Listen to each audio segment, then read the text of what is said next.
नमस्कार, आप देख रहे हैं कोसी समाज बिहार। नमस्कार, आप देख रहे हैं जय हिंद सीमांचल पार्टी लाइव। के मैं हूं राष्ट्रीय जिला सुपौल अध्यक्ष से गोपाल सुरेश कुमार आजाद की आज मैं मीडिया के साथ जय हिंद पार्टी वार्तालाप। के कोसी राष्ट्रीय समाज बिहार अध्यक्ष को देखें और सब्सक्राइब करें। विधानसभा जिला सुपौल में पता चला है जो अब अगले विधानसभा में 2015 में भी रह चुके हैं, जिसमें आपको 5501 वोट मिला था। तीसरे स्थान पर आप रह चुके हैं। इस बार की मतगणना में इस बार मतदाताओं के बीच किस तरह से आप उतरना चाह रहे हैं? इस बार हम बहुत मजबूती के साथ उतरना चाह रहा हूं और परिस्थिति और लोगों का जो रिस्पांस मिल रहा है, मुझे पूरा विश्वास है कि इस बार सुपौल विधानसभा की मतदाता मुझे चुनकर विधानसभा में भेजेंगे।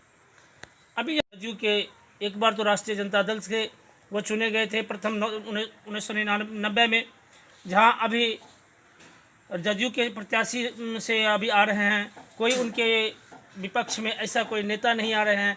आपको उस तरह से माना जाएगा कि उसके विरुद्ध में आप उनको शिकस्त दे सकते हैं?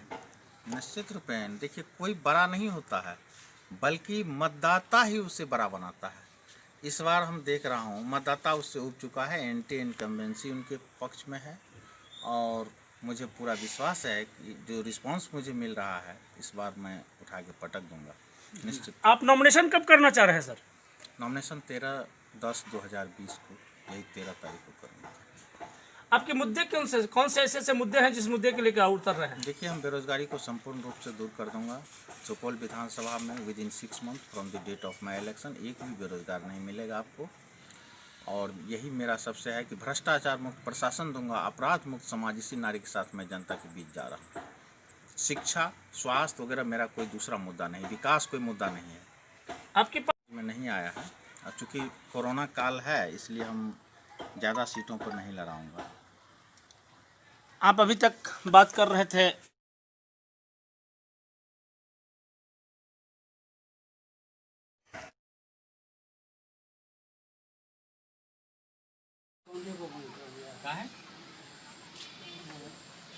राजनीति की जिंदगी और राजनीति में आने की शौक कैसी हुई? देखिए, राजनीति में तो हम एकाएक आ गए, कोई पहले से ऐसा कोई प्री प्लान नहीं था। एक प्रेरणा हुआ, प्रेरणा के साथ ही मैं राजनीति में आ गया। और कब से है? 1996 से। आपकी पार्टी की स्थापना कब हुई? 2001 में। अब 96 में थे तो किस पार्टी से काम कर रहे थे? 96 में हम निर्दलीय थे, राजनीति में थे लेकिन निर्दलीय थे। किसी पार्टी में, हमने दूसरी पार्टी में नहीं रहा थे। आप अधिवक्ता हैं और अपने एजुकेशन की दुनिया में कैसी व्यवस्था रखी, इसके बारे में जानकारी। हम BA LLB किए, MA किए और संघर्षपूर्ण जीवन जिया हूँ। गरीबी को नज़दीकी से देखा हूँ, इसलिए गरीबों के प्रति मेरा वैसे भी बहुत ही भावना रहा, अब भावना रहेगा, मैं उम्मीद करता हूँ। सुपौल ही आपका अपना पर्सनल घर है? हाँ, अभी तो हम यहाँ 30 वर्षों से हैं। जन्म स्थान कहाँ पर है? जन्म स्थान मेरा पड़िया ही पड़ता है, जो सुपौल और मधुबनी के बॉर्डर पर है। गाँव का क्या नाम? यहाँ से 6 किलोमीटर दूर पड़िया ही गाँव है। सुपौल विधानसभा में ही पड़ता है? सुपौल विधानसभा तो बहुत दूर तक वहाँ से चला गया, लेकिन ये फुलपरास विधानसभा में पड़ता है। और आज सुपौल की जो व्यवस्था है, सुपौल विधानसभा में आपका मतदाता का आपके प्रति कैसी रुझान है? बहुत अच्छा रिस्पांस आ रहा है, क्योंकि आज तक जो भी जनप्रतिनिधि हुए हैं वो सरजमीन के जनप्रतिनिधि हवाई हुए हैं। और लोग अभी चाहता है कि हम अपने MLA के साथ बैठकर नज़दीक से बात करें। और आज तक उनको कोई दुलारने वाला नहीं मिला, पीठ पोछने वाला नहीं मिला, उनकी बात को सुनने वाला नहीं मिला, इसलिए लोग बहुत अच्छा रिस्पांस ले रहा है। आज जितने पार्ट आ रहे हैं, जीत के जाते हैं, सहारा करके उनको सहारा देने वाला कोई अधिकारी या कोई भी नेता नहीं होता है। देखिए, इसमें मतदाता भी दोषी है। वो उनको चाहिए कि वो अच्छे जनप्रतिनिधि को चुने और चुने वक्त पैसा पर नहीं बिके, अपने वोट को पहचाने, वोट की कीमत को पहचाने। ऐसा नहीं है। आज भी लोग बिकते हैं और जो खरीदार हैं वो खरीदते हैं। जब तक इस पर प्रतिबंध नहीं लगेगा, चुनाव आयोग नहीं लगाएगा, और हमारा आपका भी उसमें दायित्व है कि जब तक हम आप उस मतदाता को प्रशिक्षित नहीं करेंगे कि वोट के बल पर ही कोई बड़ा बनता है और उसकी सरकार बनती है, उसका शासन चलता है, तो अगर गरीबों के प्रति आज कोई सरकार जवाबदेह नहीं है, इसका क्या कारण है? गरीबों की सरकार नहीं बनती है, गरीब जीत करके नहीं जाता है, गरीबों के शुभचिंतक जीत के नहीं जाते हैं। लालू जी कह रहे थे मैं गरीब का नेता हूं और गरीब के बल पर ही वो सरकार 20 साल तक चलाए, लेकिन उस गरीबों के लिए तो कुछ ऐसा नहीं किया। देखिए, आप किसी से कुछ छुपा हुआ नहीं है।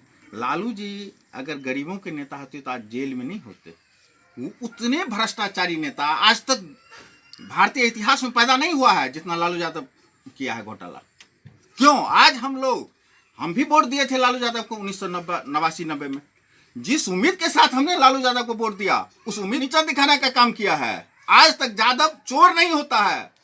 अगर सच पूछे तो राजा बना, वो इस राज्य का केंद्र में मंत्री बना, उन्होंने उस पद पर रहते हुए चोरी किया है, इसलिए यादव उसे कभी नहीं बख्शेगा। मैं जात का यादव हूं, लेकिन मैं जात पर विश्वास नहीं करता हूं, इसलिए कि मात्र शादी ब्याह के लिए जात है। आप मेरिटोरियस हो, आपको हमने गद्दी पर बैठाया है और आप चोरी करेंगे, इसको कैसे लोग बर्दाश्त करेंगे?